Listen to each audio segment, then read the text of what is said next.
C'est une découverte un peu fortuite. Lors du recollement des fonds du musée, 400 œuvres de René Perrault sont découvertes. Face à cette richesse, le musée a décidé de les exposer. À travers René Perrault, c'est l'architecture, l'artisanat, la vie rurale qui est dépeinte, un monde en pleine mutation.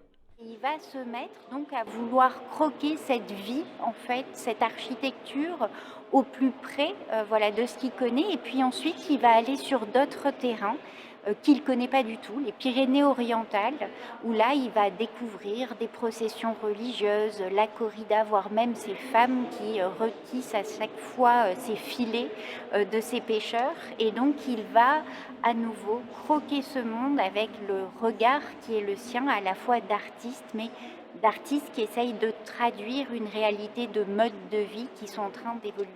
Il va être très sensible à ces savoir-faire, à cette vie paysanne en fait qu'il va donner à voir en dessin, dans une diversité de styles, à la fois des mines de plomb, des encres, des gouaches, des peintures.